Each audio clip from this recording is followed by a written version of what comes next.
Hey guys, so here's a quick update of the rotor anyway, the start of it. Got it mounted. This is all metal, which is important when you're building a rotor to have it on metal.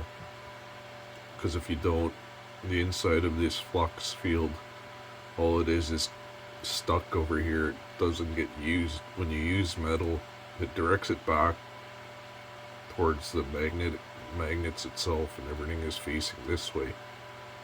And if you do have something like metal beside it right here, you can actually have another magnet right here, and it won't really affect it because the flux from the magnets is inside of the rotor in the steel.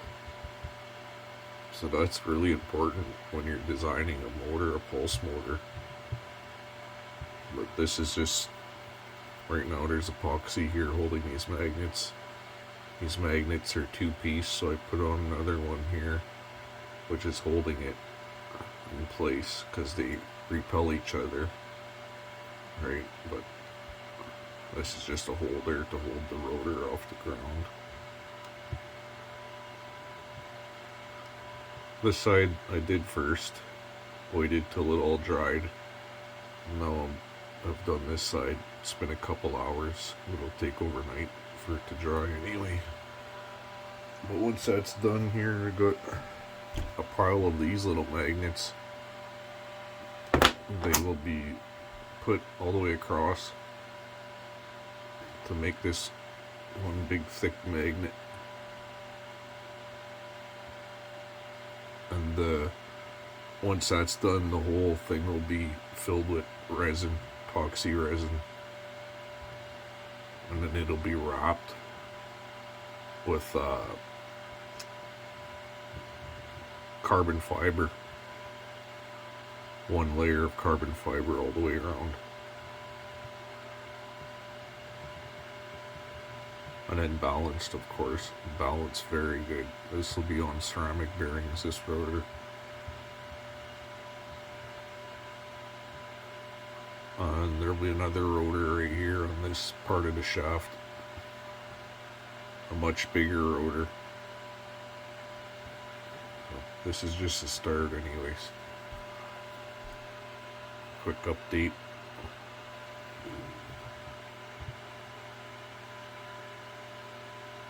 It's probably taken almost 3 days to get it to this point already, so a lot of work involved. And the shaft can be just screwed right out of the rotor.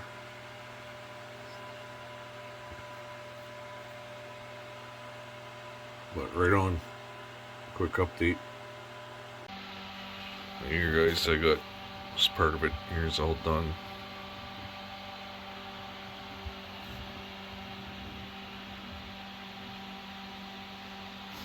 These are all epoxied together. North, south.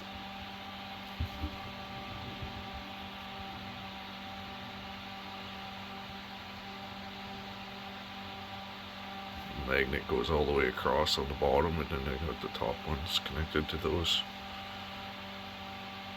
It's pretty wide. These are the ones that are on the bottom here.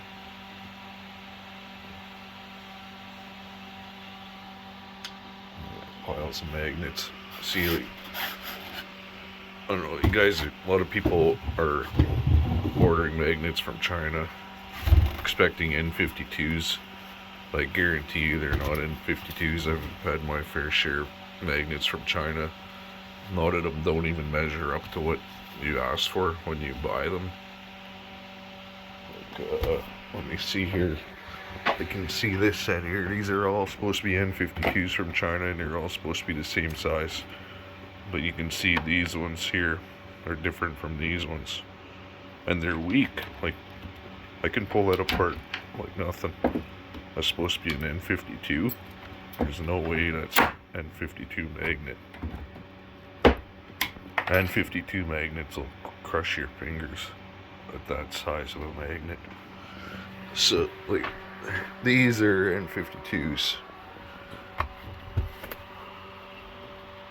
These are real wicked high quality magnets. If you want magnets, get them. Like, I can't even hardly pull this apart here. These are tiny little magnets. And like, they got a spacer and I can still hardly pull them apart. That's how strong N52s are. Like, these are 147 pounds of pull force each magnet. Because they're 1 by 1 inch cubes. Then these are the same pull force, but they are 2 inch by 1 inch by 3/4 of an inch. The other ones I just showed you are 1 inch cube. But these are what I build my wind turbines out of. These are very good magnets.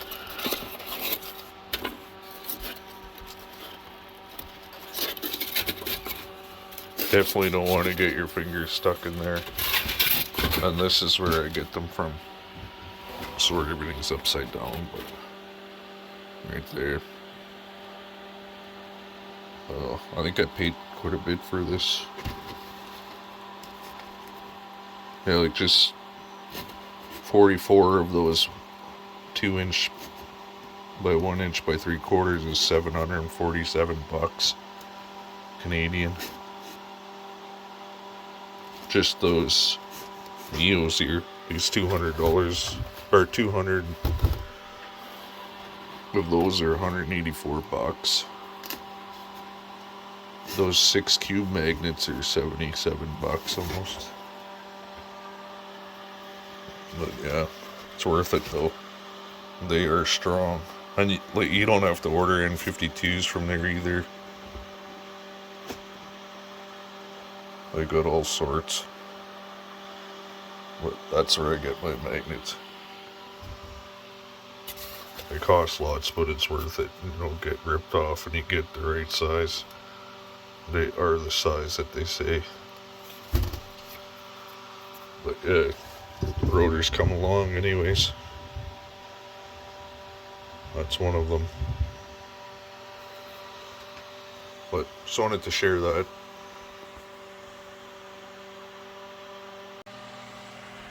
Okay, here's a little more progress to the rotor.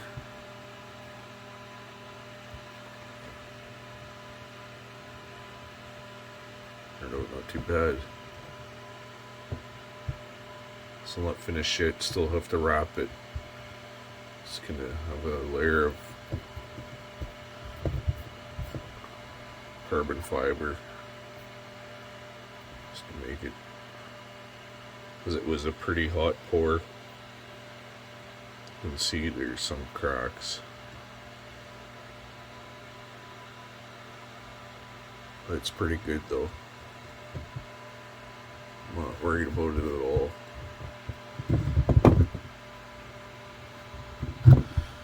Worked out pretty good, if you do say so.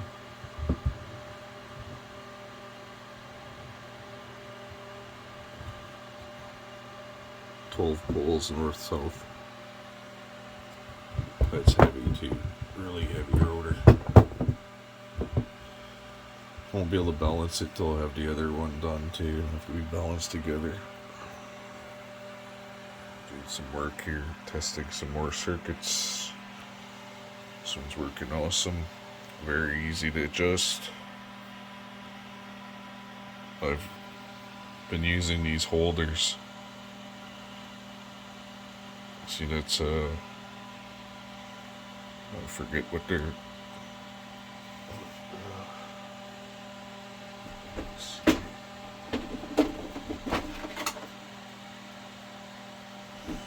Like here, these 555 holders. I've got the other for the other circuits also. The 16 pin and 14 pin ones too. I've got a lot of them, so I just figured I'd use that and I can easily jam capacitors in them and change them out, kind of like a breadboard, but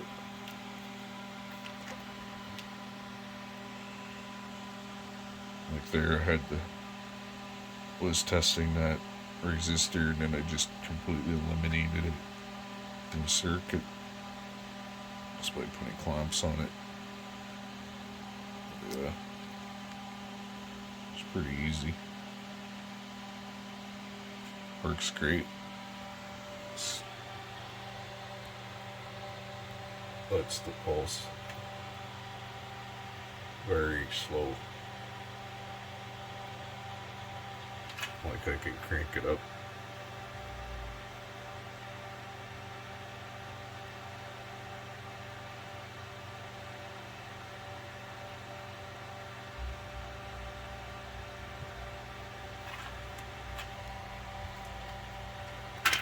I've been working on the circuit so that trying to get the frequency to stay the same, but where the duty cycle stays on longer.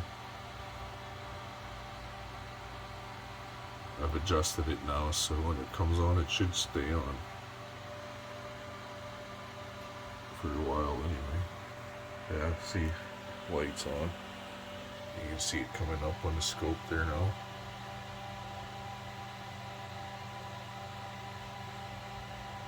It's quite a bit of a different circuit, like even here too. That's breadboarded version.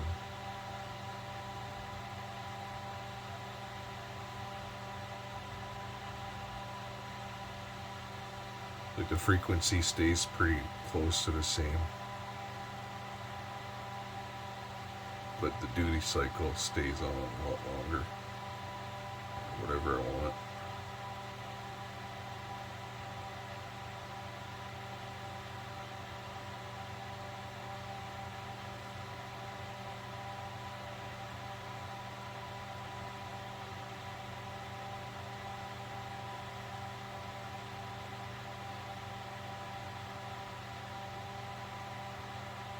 Pretty good adjustment. See, now I'll put it back the way it was. It won't turn on for a while now.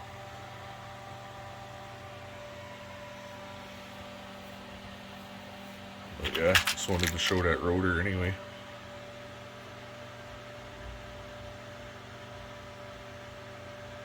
Be back with another update, and I'll show you once I'm a little further along of what this other rotor is going to involve and how it's going to work. Thanks for watching. Hi guys, so here's the progress on the rotor. Coming along. It's heavy. It's done though. Besides balancing, this is this rotor, 12 coils. Ceramic bearings. It's just the start of it. Early the motor. I don't know what I'm gonna use here. Like, got some. See, like here. So if you look in that last motor, that's some of my recent videos I've been posting with it testing that dump circuit. The Hall effect I'm using in that motor is a latching Hall effect, like this one. I don't know if you guys can see the number on there. Sure. It's pretty hard to read.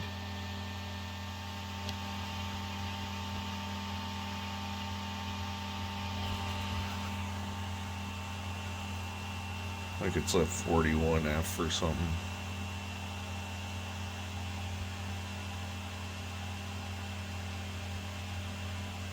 Pretty close to reading it, but just not quite.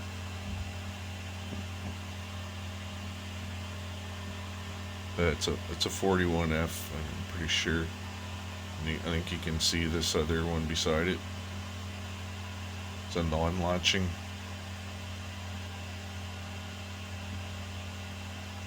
Latching means it stays on until the opposite pole of the magnet goes by it.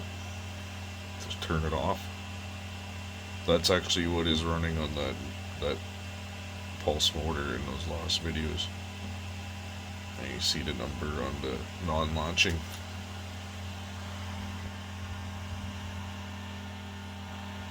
But anyway, it's just a little test bed breadboard here. Tie out some different MOSFETs, N channel and S channel for switching and stuff like that. But I'm undecided on what I'm going to use for the timing circuit. Because, let's see here. This one. Right here. See, I got a whole bunch of optical sensors too, both latching and non-latching, different types. Got pretty much every option there is for switching. Let's see this here. I've got reed switches which are normally closed. These ones are. When the magnet goes by, they open. These ones here are normally open. So when the magnet goes by, they close. These are Hall effects. Like, I'm not sure, but I got both kinds, like I just showed. So pretty much have everything I want to try with this motor, because this motor is going to be quite a bit different from what I've been building. It should only be turning on 2 cycles, 2 pulses per revolution, but it has 12 coils. The 12 coils are going to be drive coils for 2 pulses. But the rest of the circuit, the time it's going to be off, and it will be powered by magnets out externally over here, and I'll show you how right away. With this part here, it's going to have some of them cheap N52s. I don't want to use the really strong ones because I don't think this frame will handle it. Like, it's going to be sandwiched together, but like these N52s are just insanely strong. Like my fingers, after building, you can see how I have them all stacked up here. There's 27 of them here. I like to take them apart from these spacers. It's just brutal. These things are serious magnets. They are nothing like these. These are just some cheap Chinese magnets. And like, you easily take that apart, right? See that?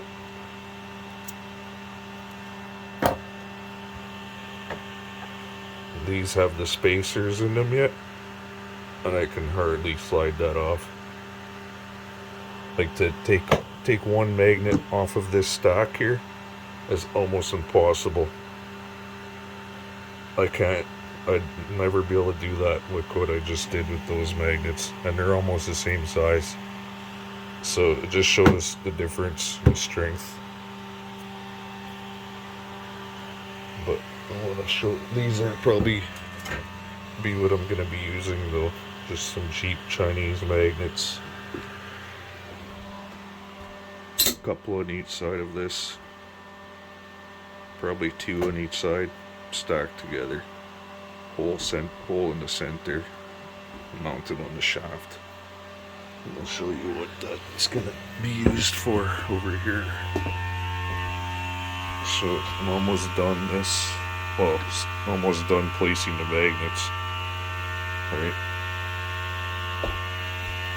But as you can see, the field gets stronger as it goes all the way around, right? So every stack has 2 extra magnets. But like, I still have to, I'm gonna have to put some of that, like this in here, weave it so that these magnets can't be pulled this way, and they will be epoxied in place. The screws will be taken out, and it will be sandwiched together with these like that, and then that will be bolted onto that frame.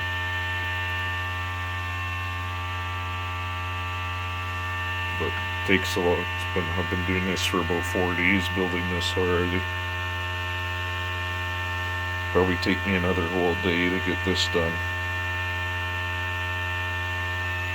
But yeah, I've been testing this. This is the motor I was talking about that has the latching relay Hall effect. Testing out a different circuit. It's about what's going on there. Yeah. Slowly coming along. Anyways, figured I'd update you guys. Oh yeah, and this is going to be my coil winder. Just waiting for that to dry so I can start making some coils, because you can see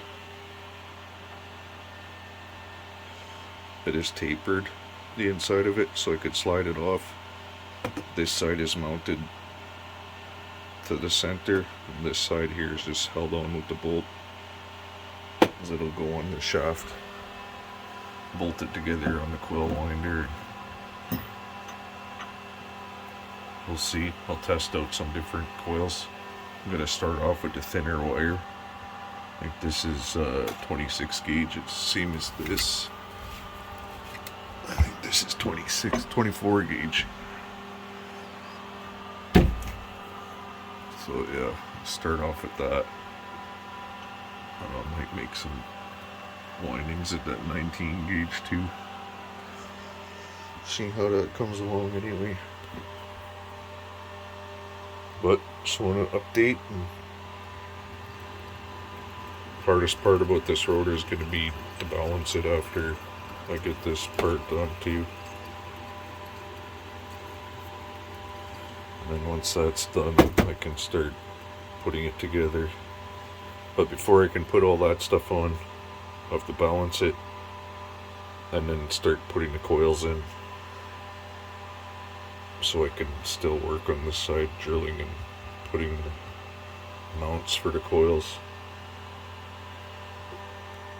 That's it for now.